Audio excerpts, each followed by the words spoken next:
नमस्कार, आपके साथ मैं हूं सुचरिता कुकरेती और आप देख रहे हैं महाभारत। जंतर मंतर पर भड़काऊ भाषण के मामले में दिल्ली पुलिस ने कार्रवाई की और वकील अश्विनी उपाध्याय समेत 6 लोगों को गिरफ्तार किया है। लेकिन बड़ी बात यह है कि अश्विनी उपाध्याय और उनसे जुड़े उनके समर्थक कह रहे हैं कि जो नारेबाजी हुई उससे उनका लेना देना नहीं है। नारेबाजी करने वाले लोगों को गिरफ्तार किया जाए, उन पर कार्रवाई की जाए और उनकी पहचान सबसे पहले की जाए।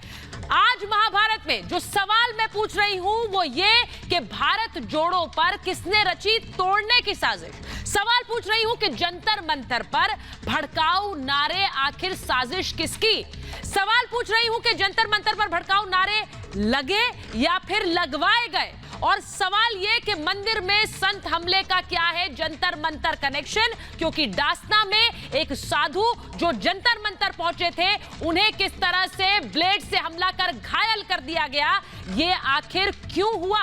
पहले यह रिपोर्ट देखिए और फिर महाभारत।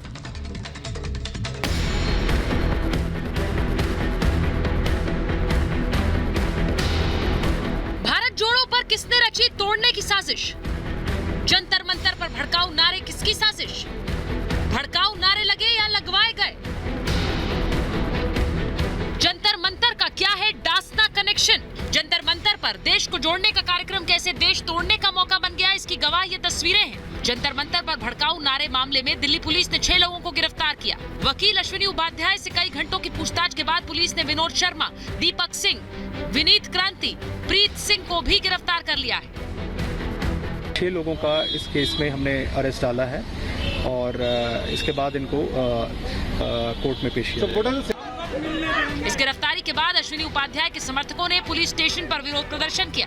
इससे पहले कल रात 3 बजे अश्विनी उपाध्याय खुद पुलिस स्टेशन पहुंचे थे। अश्विनी उपाध्याय दावा कर रहे हैं कि उनके सामने कार्यक्रम में ऐसी कोई भी हरकत नहीं हुई थी। ऐसे में सवाल ये उठता है कि जंतर मंतर पर भड़काऊ नारे लगाए या लगवाए गए। भारत जोड़ो के मौके पर किसने रची तोड़ने की साजिश।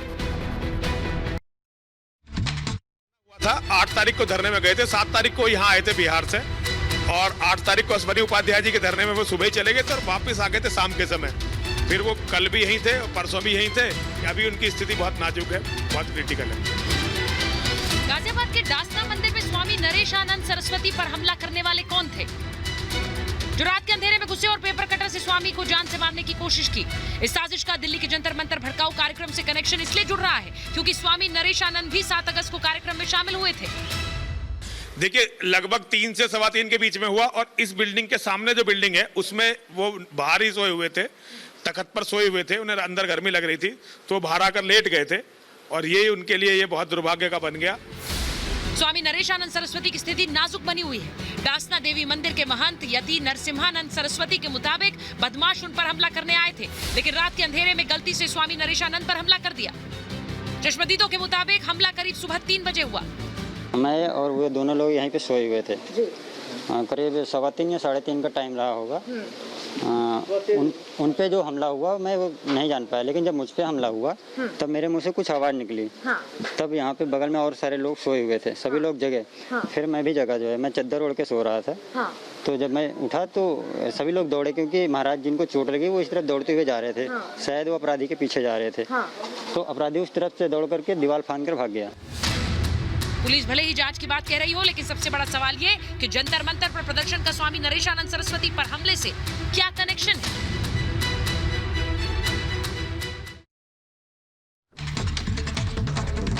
और मैं आपको अपने मेहमानों का परिचय कराऊं उससे पहले बता दूं, डासना मामले में जो बड़ी खबर आ रही है वो ब्रेकिंग न्यूज आपको दिखाती हूं। डासना मामले में बड़ी खबर यह कि साधु नरेशानंद की हालत लगातार गंभीर बनी हुई है। साधु नरेशानंद की हालत गंभीर बनी हुई है। पेट पर उनके कई वार किए गए और पेपर कटर से साधु पर हुआ था यह हमला।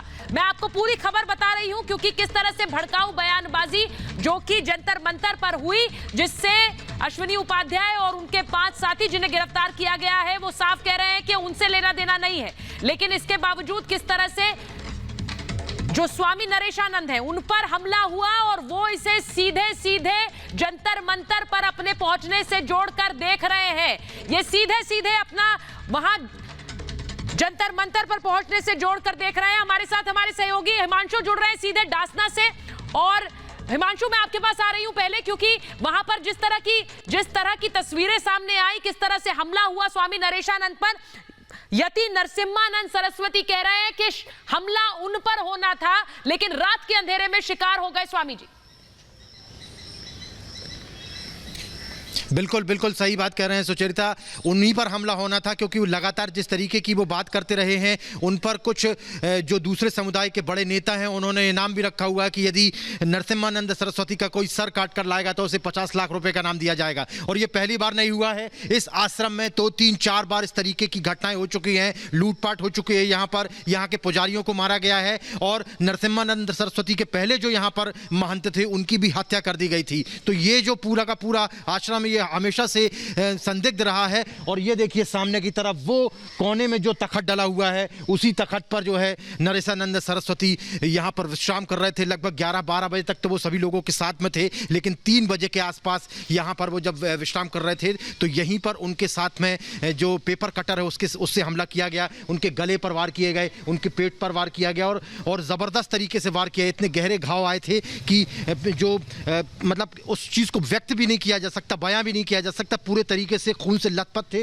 और वहां से भागते हुए उन्होंने उनका पीछा भी किया, जो हमलावर थे उनका पीछा करने की भी कोशिश की और यहां तक पीछा किया। ये सामने की तरफ आप दीवार देख सकते हैं, इस दीवार से ये जो बाउंड्री है आश्रम की, इसको फांद कर जो हमलावर थे वो भाग खड़े हुए। लेकिन यहां पर सवाल यही खड़ा होता है कि खंबे सामने की तरफ जो गेट है वहां पर एक सीसीटीवी कैमरा लगा हुआ है, उसकी जांच अभी तक नहीं की गई है। मंदिर के अंदर के कुछ सीसीटीवी कैमरे तो यूपी पुलिस लेकर गई है, लेकिन सवाल यहां पर यह खड़ा होता है कि अभी तक उससे कुछ भी ऐसी चीज निकलकर सामने नहीं आई है जिससे यह बताया जा सके कि हमलावर कौन थे और कितनी तादाद में वो यहां पर आए हुए थे। लेकिन एक सवाल यहां पर जरूर खड़ा होता है कि ये जो कुछ भी हुआ है निश्चित तौर पर जो यहां के महंत हैं उनको मारने की साजिश थी। और चूंकि जिन पर हमला हुआ है नरेशानंद सरस्वती, उनकी कदकाठी और कपड़े पहनने का तरीका बिल्कुल वैसा ही था जैसा कि यहाँ के जो महंत हैं नरसिम्हानंद सरस्वती उनका है। तो निश्चित तौर पर उन पर ही हमला करने के लिए वो लोग आए थे, लेकिन गलती से जो है हमला हो गया नरेशानंद सरस्वती पर। दूसरी सबसे बड़ी बात है कि नरेशानंद सरस्वती भी उस जगह पर थे जहां पर भड़काऊ भाषण हुए, जिस तरीके से तथाकथित तौर पर बताया जा रहा है। लेकिन अश्वनी उपाध्याय और उनके तमाम साथी इस बात से डिनाई भी कर रहे हैं कि ये हमले नहीं किया है। हो सकता है कि कुछ आपराधिक तत्व, असामाजिक तत्व वहां पर आकर इस तरीके की हरकत कर रहे हैं। आप दासना में हैं, आप वहां पर हैं जहां पर ये हमला हुआ। और मैं बार बार अपने दर्शकों को बता रही हूं, नरेशानंद सरस्वती यानी कि वो साधु जिन पर हमला हुआ और यति नरसिम्हानंद सरस्वती को सोचकर हमला हुआ। यही यति नरसिम्हानंद सरस्वती का कहना है कि शिकार वो थे, हमला उन पर होना था लेकिन गलती से दूसरे पर हुआ। मेरे साथ बीजेपी की राष्ट्रीय प्रवक्ता संजू वर्मा जुड़ रही हैं, मेरे साथ जुड़ रहे हैं विष्णु शंकर जैन जो कि वकील हैं, अजय अरोड़ा मेरे साथ जुड़ रहे हैं, एहतशाम हाशमी मेरे साथ जुड़ रहे हैं, वकील है, राजनीतिक विश्लेषक दानिश कुरैशी जुड़ रहे हैं। लेकिन मैं पहले जा रही हूं पिंकी चौधरी के पास जो कि हिंदू रक्षा दल के नेता है। पिंकी जी, इस पूरे मामले में जो भड़काऊ नारेबाजी हुई वहां जंतर मंतर पर, उसमें सीधे सीधे आपको आरोपी माना जा रहा है। पुलिस कह रही है कि आपने वहां पर जो भी नारेबाजी हुई उसमें आप आरोपी हैं, 6 गिरफ्तार हो गए। अगर हम 5 कानून की मांग कर रहे हैं तो क्या गलत कर रहे हैं? हम उसमें आरोपी कैसे हो सकते हैं? नारेबाजी का मामला, पिंकी जी, नारेबाजी का मामला, नारेबाजी का मामला हमने पूरे देश से आह्वान किया था कि वहां लोग पहुंचे।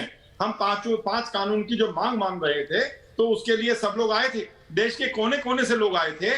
और वहां हम लोगों ने 10 बजे स्टार्टिंग की थी और हम 1 बजे हमने समापन कर दिया था और 1:30 बजे हम वहां से निकल गए। और उसके बाद अगर कोई नारेबाजी होती है या कोई बात होती है तो उसमें हम क्या कह सकते हैं? और ये जो आपके लोग नहीं है, ये जो नारेबाजी कर रहे थे, ये आपके लोग नहीं है। हमने जो बुलाए थे वो सब हमारे हैं, आप मेरी बात समझिए। हमने जो बुलाए थे, ये मेरे सवाल का जवाब नहीं है। जो नारेबाजी कर रहे थे वो किसके हैं? जो नारेबाजी कर रहे थे वो किसके हैं? भाई ये वीडियो जो है तोड़ मरोड़ के दिखाई जा रही है, वो सब कार्यकर्ता हमारे थे। मतलब वीडियो फर्जी है? हमारे आंदोलन वीडियो फर्जी है जो हमारे आप कह रहे हैं वीडियो फर्जी है? हाँ बिल्कुल वीडियो फर्जी है। मतलब ये नारेबाजी हुई नहीं, ये कह रहे हैं आप? नहीं बिल्कुल ये गलत हुई है। ये बिल्कुल नारेबाजी नहीं हुई है। और मैं आपको बता रहा हूं, जो भी आंदोलन में आए, आंदोलन को सफल करने के लिए आए, तो वो सभी हमारे लोग थे। और उसके बाद कुछ लोग आ गए होंगे, उन्होंने कह दिया होगा, तो इसमें इतना नहीं, आ गए होंगे कह दिया होगा, मतलब आ गए होंगे कुछ लोग कह दिया होगा कि ये मतलब ये जो भड़काऊ नारे थे ये कुछ लोगों ने आकर कह दिए, ये ठीक है आपके लिए? मैं आपको बता रहा हूं, जो 15 मिनट में हिंदू को मारने की बात करता है ओवैसी, उस पर तो कोई डिबेट नहीं हुई, कोई कार्रवाई नहीं हुई, कोई बात नहीं हुई। क्यों नहीं हुई डिबेट? क्यों नहीं हुई? आपको क्यों लगता है क्यों नहीं हुई डिबेट? क्यों नहीं हुई डिबेट? रिपब्लिक भारत ने डिबेट की है, आप क्यों बता रहे हैं कि क्यों नहीं हुई डिबेट? वो अगर एक कोई गलत है तो उसको बताकर आप कहेंगे दूसरा भी गलत सही है। हम अगर 5 कानून की मांग कर रहे हैं तो क्या गलत कर रहे हैं? नहीं कर रहे हैं आप गलत। कानूनों की मांग को मैं गलत कहां कह रही हूं? पिंकी चौधरी, मैं कानूनों की मांग को गलत नहीं कह रही हूं, नारेबाजी को सही ठहरा रहे हैं आप। भाई नारेबाजी इस तरीके की नहीं हुई है जिस तरीके की तोड़ मोड़ करके सारे। पिंकी चौधरी, मैं आपसे, आपने अभी कहा कि ये नारेबाजी ठीक है, अगर हुई है तो हुई है, आपने ओवैसी का उदाहरण दे दिया। आप मुझे ये बताइए, ये नारेबाजी सही है या गलत है? भाई आप ये बताइए, पहले तो उसकी वीडियो की जांच होनी चाहिए ना। मैं उस पर स्टैंप कैसे मार दूं जब मैं वहां नहीं था? मैं 1:30 बजे वहां से निकल गया। तो फिर आप उसे जस्टिफाई क्यों कर रहे हैं?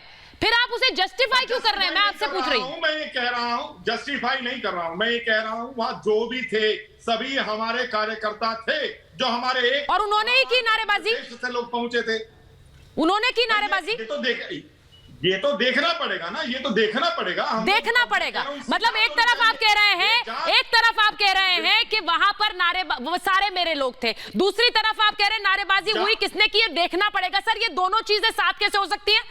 नहीं, ये जांच का विषय है, जांच के बाद पता लगेगा कि सच्चाई है कि नहीं है।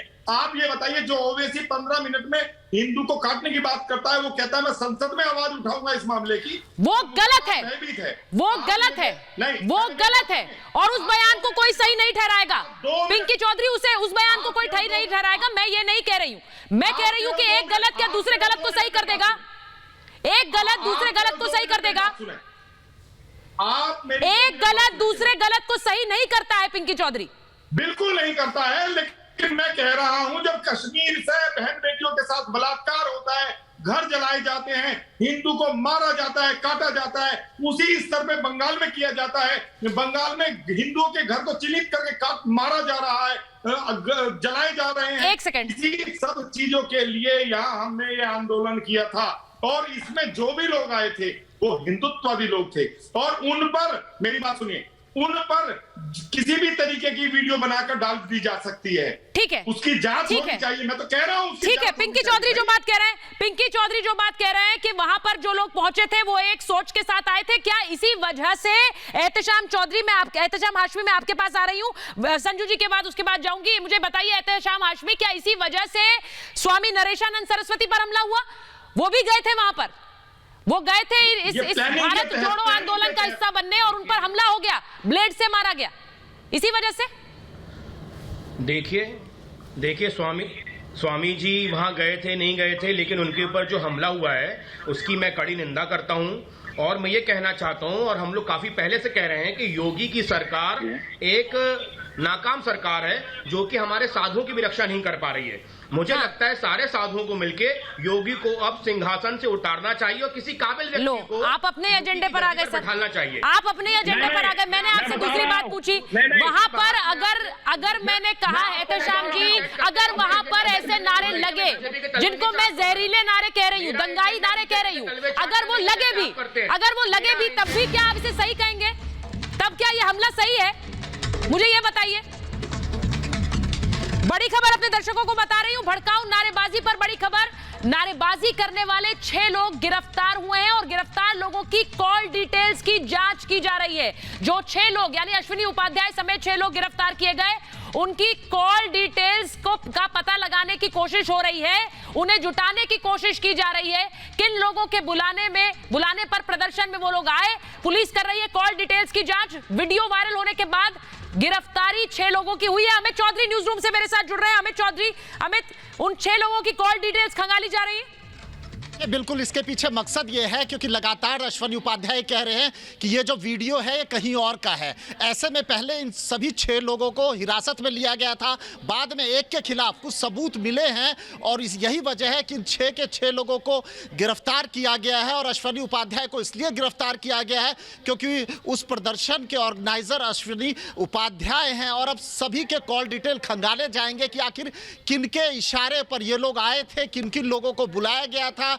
कौन लोग किससे बात कर रहे थे, क्या किसी के इशारे पर जानबूझकर माहौल को बिगाड़ने की कोशिश की गई थी या फिर कुछ लोगों को प्लांट किया गया था या फिर ये वीडियो फर्जी है। ये तमाम जो एंगल है जिस पर दिल्ली पुलिस जो है वो लगातार जांच कर रही है। जी, ये बहुत बड़ी बात आप कह रहे हैं अमित चौधरी, क्योंकि आप कह रहे हैं कि कॉल डिटेल्स इसलिए खंगाली जा रही है कि जो जो लोग वहां आए उनकी पहचान की जा सके, क्या उस नारेबाजी में उनका हाथ था ये पता लगाया जा सके और ये भी पता लगाया जा सके कि ये वीडियो कहीं फर्जी तो नहीं, क्योंकि ये एंगल अभी तक नहीं आया है। अमित,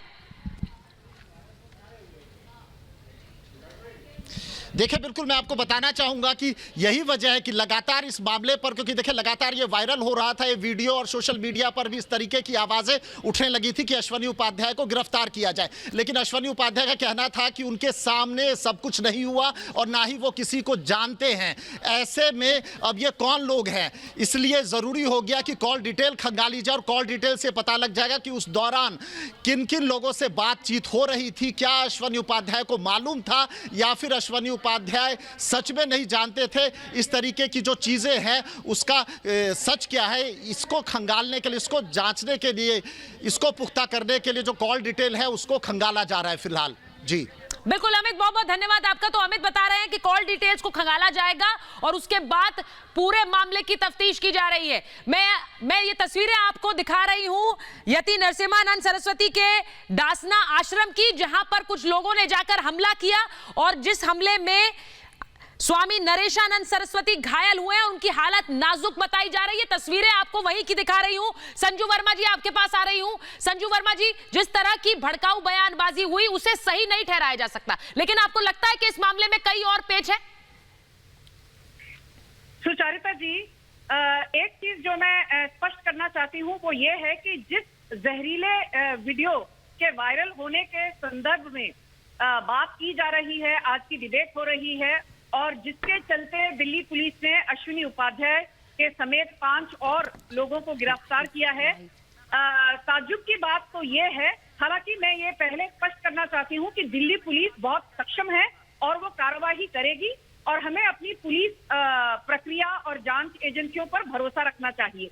ये कहते हुए मैं इस बात पर भी स्ट्रेस देना चाहूंगी कि ना तो इस सो कॉल जहरीले वीडियो में अश्विनी उपाध्याय कहीं नजर आ रहे हैं, पॉइंट नंबर 1। पॉइंट नंबर 2, कहीं पर भी उनकी आवाज तक सुनाई नहीं दे रही। पॉइंट नंबर 3, कोई भी इस वीडियो को फिलहाल ऑथेंटिकेट नहीं करना चाहता।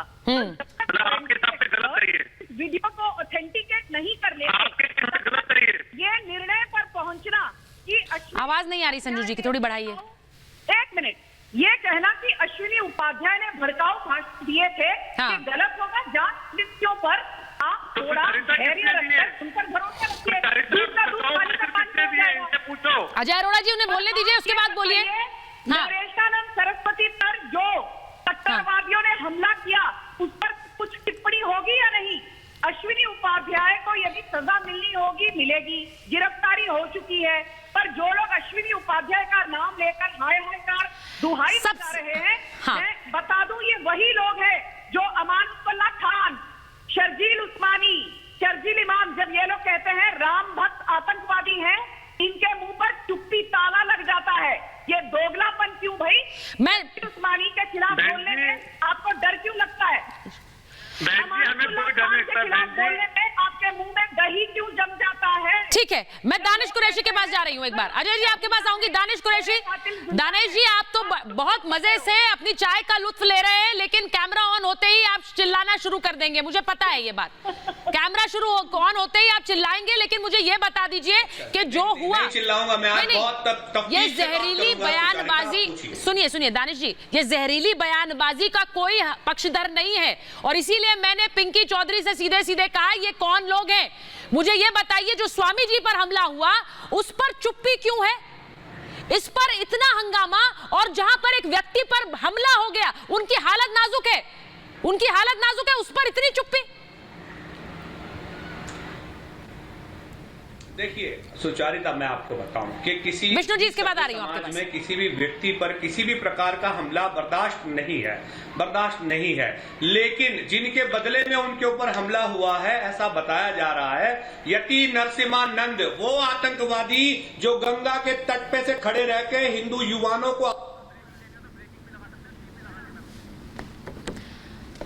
दानिश जी का फ्रेम चला गया, लेकिन मैं सीधे पूछ रही हूं अजय अरोड़ा जी, ये चुप्पी खलती है क्योंकि जहां पर गलत है उस पर हंगामा होना और उस पर बोलना जरूरी है।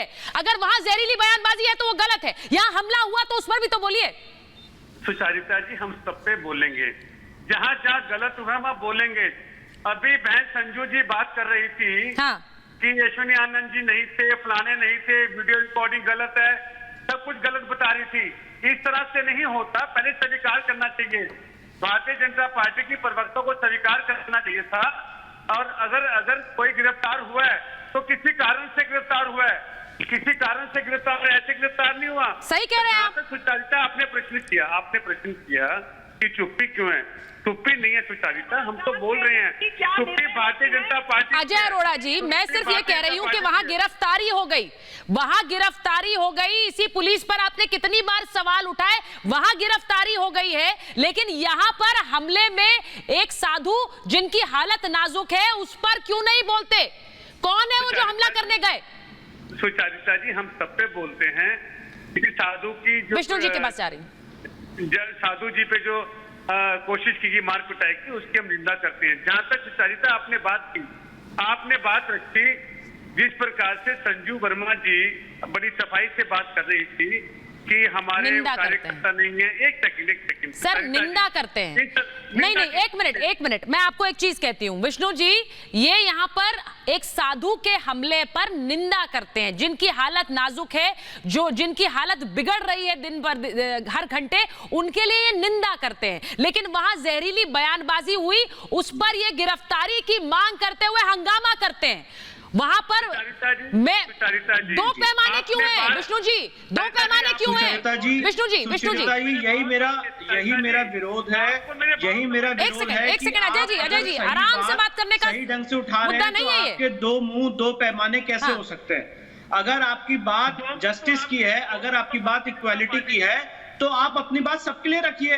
पर यहाँ पे मेरे जो मित्र बैठे हैं वो संजू वर्मा जी तो इमरान मसूद पे नहीं बोलेंगे, एक मिनट, इमरान नहीं बोलेंगे, वो बुखारी पे नहीं बोलेंगे। बोलिए विष्णु जी, बोलिए। आपको याद होगा सुचरिता जी, इमरान मसूद ने बोला था कि मोदी के टुकड़े होने चाहिए, बोटी बोटी कर देंगे, तब उसपे क्यों नहीं उन्होंने गिरफ्तारी की मांग की?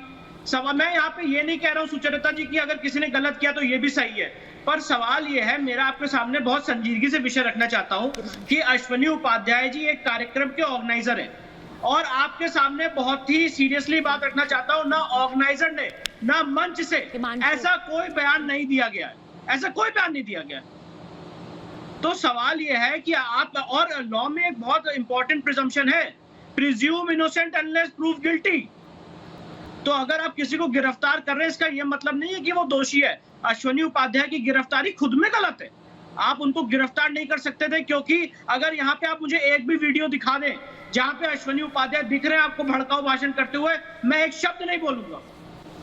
बताइए दानिश जी, कहां है वो वीडियो जिसमें अश्विनी उपाध्याय भड़काऊ भाषण दे रहे हो? वो बोल रहे हैं कि ऐसा कौन सा वीडियो है दानिश कुरैशी के पास है तो दिखा दीजिए। आपको तो आदत है फोन हमारे कैमरे के सामने खोल देने की, तो दिखाइए वो वीडियो जिसमें अश्विनी उपाध्याय कर रहे हो जी। सुचारिता, अरे सुन लीजिए सुचारिता, ये महोदय जो बेचारे चाटुकारिता कर रहे हैं, मैं उन्हें बता दूं कि मुंबई बम धमाके में दाऊद इब्राहिम भी स्पॉट पे मौजूद नहीं था, ना ही मेमन मौजूद था। आप समझिए, कॉन्स्पिरेसी जो है पाकिस्तान में बैठे आतंकवादी हमारे यहाँ करवाते हैं, तो वो कॉन्स्पिरेसी है। तो और इस आतंकवादी अश्विनी उपाध्याय को आप आतंकवादी नहीं गिनेंगे,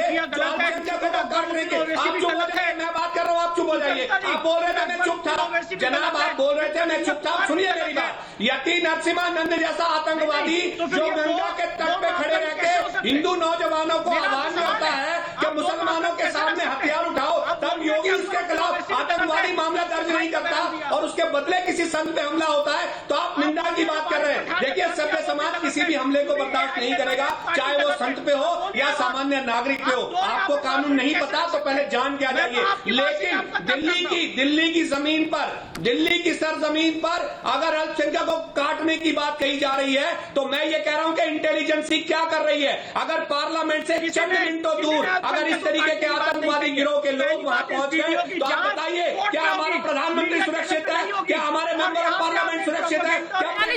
दानिश जी, विष्णु जी, दानिश जी एक मिनट रुकिए।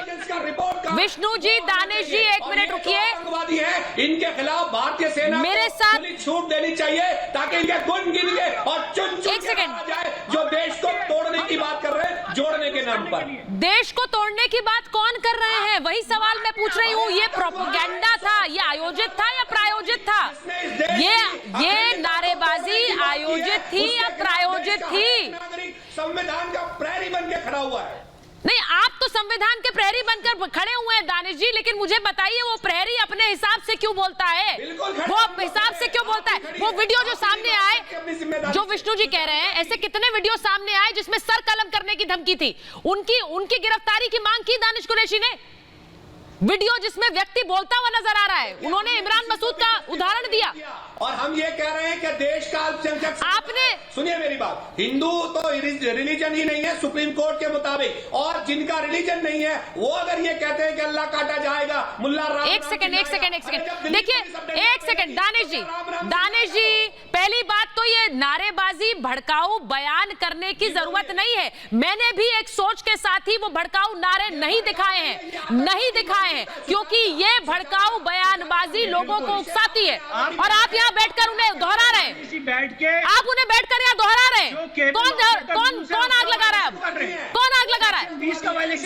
आप यहाँ बैठकर उन्हें दोहरा रहे हैं दानिश कुरैशी। आप अगर इस तरह से वो करेंगे नहीं, आप यहाँ बैठकर उन्हें दोहरा रहे हैं दानिश कुरैशी।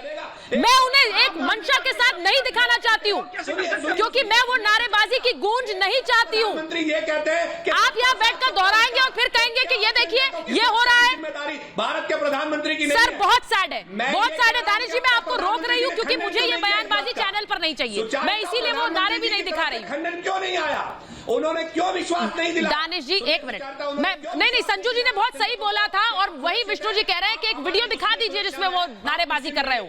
यहाँ पर तो हमला हुआ है, उस पर आप नहीं बोल रहे हैं। बड़ी खबर मैं अपने दर्शकों को बताऊंगी कि स्वामी नरेशानंद पर जो हमला हुआ उसमें बड़ा खुलासा कि गेट के सीसीटीवी में हमलावर नहीं दिखे हैं। मंदिर के मेन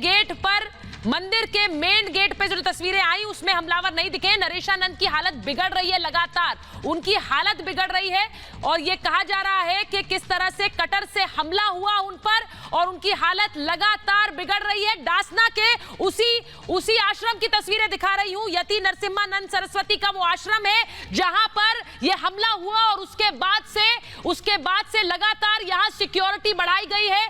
कौन है स्वामी नरेशानंद सरस्वती? ये स्वामी नरेशानंद सरस्वती महंत यति नरसिम्हानंद के शिष्य हैं और इन्हीं को सोचकर यह हमला हुआ। हिमांशु हमारे साथ सीधे जुड़ रहे हैं वहीं आश्रम से।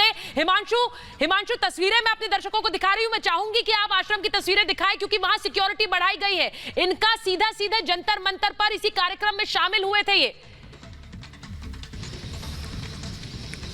बिल्कुल देखिए जिस तरीके से यहाँ पर हमला हुआ था उसके बाद में सिक्योरिटी देखिए यहाँ पर ज़बरदस्त तरीके से यहाँ पर जो उत्तर प्रदेश की पुलिस है कि जवान है वो यहाँ पर तैनात है। यहाँ पर पूरे तरीके से यहाँ पर यहाँ पर बैरिकेटिंग भी कर दी गई है और देखिए ये मेन गेट है। इस मेन गेट पर ये देखिए यहाँ पर जो भी आ रहा है मंदिर के अंदर, अभी आश्रम के अंदर जो भी आ रहा है उनकी एंट्री हो रही है। यदि किसी प्रकार का कोई पार्सल आ रहा है तो उसकी चेकिंग हो रही है, एक चीज़ की तलाशी ली जा रही है। लेकिन जिस तरीके से हमला हुआ देखिए यहाँ पर एक सीसीटीवी कैमरा भी है, आप देख सकते हैं यहाँ पर खंबे में देखिए ये सीसीटीवी कैमरा है, इसकी फुटेज जो है वो ली गई है। और सबसे बड़ी बात यह कि यदि मेन गेट से यदि एंट्री हुई होती तो निश्चित तौर पर इस खंबे में लगे हुए सीसीटीवी कैमरे में जो है कुछ न कुछ रिकॉर्ड ज़रूर हो जाता, कुछ न कुछ फुटेज ज़रूर मिल जाता। लेकिन इस सीसीटीवी कैमरे से कुछ भी नहीं मिला है। इसका मतलब साफ है कि मंदिर की जो बाउंड्री है जो इतनी ऊंची बाउंड्री नहीं है, आप देख सकते हैं इतनी ऊंची बाउंड्री नहीं है। इस बाउंड्री से कोई भी फांद सकता है, उस तरफ जा सकता है और लगभग इतनी ही ऊंची यहाँ पर बाउंड्री है। इसका मतलब यह है कि बाउंड्री के पीछे की तरफ से मंदिर के पीछे की तरफ से इस पूरे परिसर में प्रवेश किया गया और उसके बाद में हमला किया गया है। तो जिस तरीके से ये हमला हुआ है निश्चित तौर पर निंदनीय है, लेकिन सबसे बड़ी बात यह है कि अभी तक पुलिस को ऐसा कोई भी सबूत नहीं मिल पाया है जिससे ये चीज़ सिद्ध हो सके कि आखिर हमलावर थे तो कितने हमलावर थे, किस तरीके के कपड़े उन्होंने पहने हुए थे, किस तरीके की चीज़ों का इस्तेमाल किया गया और वो आए कहाँ से। और भागने का तो पता है कि भागने का ये है पीछे की तरफ से वो है एंट्री, वो भागे हैं, पीछे की दीवार फांद कर भागे, क्योंकि जब हमला हुआ था उसके बाद में जो नरेशानंद थे वो अपने आप को संभालते हुए उनके पीछे भागे और उनको पीछे भागते हुए पकड़ने की कोशिश की, लेकिन वो पकड़ नहीं पाए क्योंकि बहुत ज़्यादा मात्रा में उनका खून बह चुका था। फिलहाल यहाँ पर सुरक्षा और भी ज़्यादा बढ़ा दी गई है, आप देख सकते हैं, हम सीधी तस्वीरें यहाँ से दिखा रहे हैं डाचना से। लेकिन सुरक्षा अब बढ़ाने से क्या होगा जब एक बहुत बड़ी वारदात हो चुकी है और यहाँ पर जो है पुलिस के और भी जो आला अधिकारी हैं गाजियाबाद पुलिस के, वो अभी यहाँ पर आ रहे हैं। सामने एक गाड़ी आई हुई है जिसमें यहाँ के जो SHO हैं वो यहाँ पर आए हुए हैं और हम उनसे जानने की कोशिश करते हैं कि सर अभी तक जानकारी मिली कि सीसीटीवी में कुछ निकल कर नहीं सामने आ पाया? अभी काम चल रहा है, अभी बता दें। अभी इन्वेस्टिगेशन देखिए, तो अभी सीधे तौर पर यहाँ पर इन्वेस्टिगेशन चल रहा है और उन्होंने सीधे तौर पर बोला कि अभी काम चल रहा है।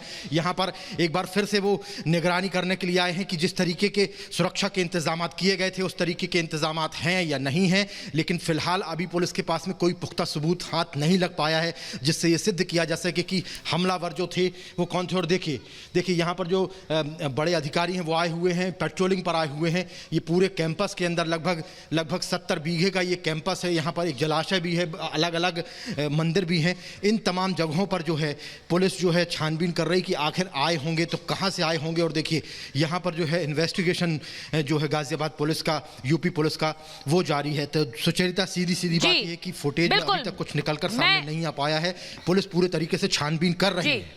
जी हिमांशु ने तस्वीरें दिखाई आपको डासना आश्रम की, और ये तस्वीरें लगातार दिखाना इसलिए जरूरी है क्योंकि इस हमले के बाद वहां सुरक्षा बढ़ाई गई है। मैं एक बार संजू जी आपके पास आ रही हूं क्योंकि जिस तरह से आपने कहा इस वक्त अश्विनी उपाध्याय की बेल की एप्लीकेशन पर भी सुनवाई चल रही है और बड़ी बात यह है कि जो दलील उनके वकील दे रहे हैं वो यही कि किस वीडियो में वो भड़काऊ बयानबाजी करते हुए देखे गए।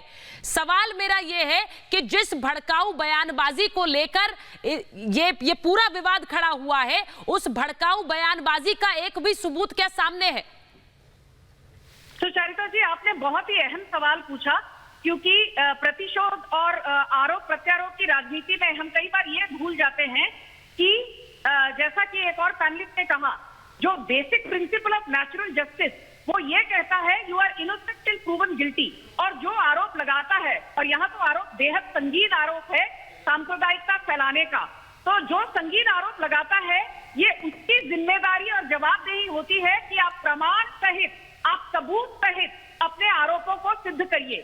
जब वीडियो में ना तो अश्विनी उपाध्याय दिल्ली की बात को ठीक मानती हैं, ना तो अश्विनी उपाध्याय की आवाज सुनाई दे रही है। अश्विनी जी की गिरफ्तारी को ठीक मानती हैं संजू जी? मेरी बारी है बोलने की। सुचरिता जी, क्या मैं अपनी बात रख सकती हूँ? रखिए बात कंप्लीट। अजय जी सवाल पूछेगा उसके बाद, अजय जी सवाल पूछेगा उसके बाद आप सुचरिता जी सारा यही बोलेंगे। ठीक है अजय जी बोलिए सवाल पूछिए, फिर संजू जी जवाब देंगी। सवाल पूछिए। मेरा ये सवाल है, पूछिए। जिस प्रकार से दिल्ली में घटना घटी, क्या ये निंदनीय नहीं है? दूसरी बात, आपने सुचरिता मुझसे बात की नरेशा, एक मिनट, आपने नरेशानंद जी की बात की, मैं नहीं बोलने दूंगा संजू जी, आपको नहीं बोलने दूंगा।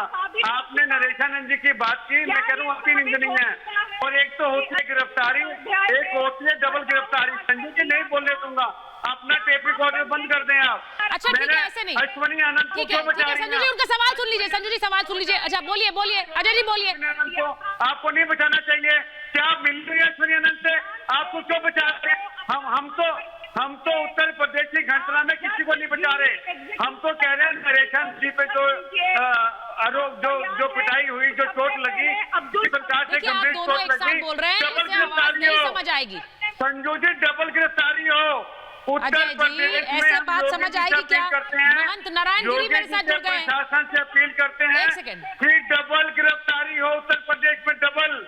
जो धारा अश्विनी को लगी है, अश्विनी आनंद को, उससे डबल धारा लगाएंगे गिरफ्तार करके। मैं तो ये कह रहा हूँ उत्तर प्रदेश की घटना पे आप सुन तो लें, आप धैर्य से सुने। मैं आपके पक्ष की बात कर रहा हूँ, मैं उत्तर प्रदेश की बात कर रहा हूँ, मैं आदित्यनाथ योगी जी की सरकार की बात कर रहा हूँ, मैं योगी के शासन की बात कर रहा हूँ। मैं कह रहा हूँ कि उत्तर प्रदेश का प्रशासन इस पे उचित कार्रवाई करे और जो धारा लगती है उससे ज्यादा धारा लगाए।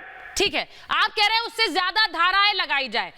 मैं अजय जी, पहली बात तो मैं स्पष्ट कर दूं कि इस तरह की जहरीली बयानबाजी को कोई सही नहीं ठहराता है, लेकिन ये सेलेक्टिव जो शोर होता है उस पर सवाल उठ रहे हैं। सेलेक्टिव शोर है, बयानबाजी किस तरह की शाहीन बाग में हुई थी, सीएए प्रोटेस्ट के सामने हुई थी, उस समय यही दिल्ली पुलिस गलत थी आपके लिए, आज वो दिल्ली पुलिस सही है आपके लिए। तो ये सेलेक्टिव बेयरिंग इसको छोड़िए, ये जो सेलेक्टिव बयानबाजी है इसे छोड़िए। महंत नारायण गिरी मैं आपके पास आ रही हूँ। महंत जी, जिस तरह से स्वामी नरेशानंद सरस्वती पर हमला हुआ, मैं आपसे पूछ रही हूँ, ये वहां से जंतर मंतर पर गए, वहां पर किस तरह से भारत जोड़ो ये आंदोलन था इसका हिस्सा बने, वापस आए, उनका कहना है कि हमला उन पर इसी वजह से हुआ, एक बार फिर एक साधु पर हमला हुआ।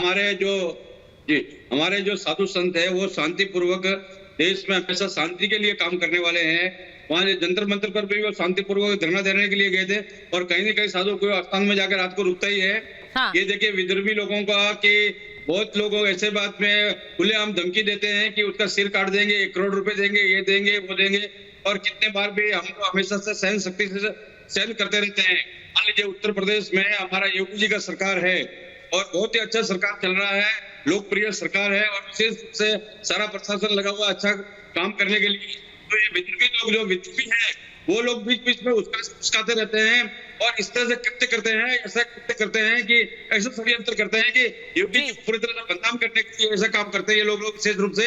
इनका एक ही सूत्री कार्यक्रम है, योगी जी को बदनाम करो कि साधु जो है वो साधु मुख्यमंत्री है, तो साधु के ऊपर आक्रमण करो, साधु अटैक करो तो सीधा योगी जी को बदनामी होगी। तो ये दुष्टा है, ये बहुत बड़ा षड्यंत्र है, इंटरनेशनल षड्यंत्र है, ये अंतरराष्ट्रीय षड्यंत्र है। इस षड्यंत्र को जो है पहचानना है। सुनीता जी, ये जो षड्यंत्र चल रहा है देश में, मैं एक चीज कह रही हूँ स्वामी जी कि जिस तरह से ये जहरीली बयानबाजी गलत है और गलत नहीं, ये बर्दाश्त भी नहीं है इस देश में, और ये बर्दाश्त भी नहीं है, इसीलिए इसकी तह तक जाकर तफ्तीश हो और तह तक जाकर तफ्तीश हो। वही दूसरी तरफ साधुओं पर हमला भी बर्दाश्त नहीं करेगा ये देश और उस पर भी आवाज बुलंद करना जरूरी है। मेरे पास महाभारत में इतना ही समय था, बहुत बहुत धन्यवाद आप सभी का।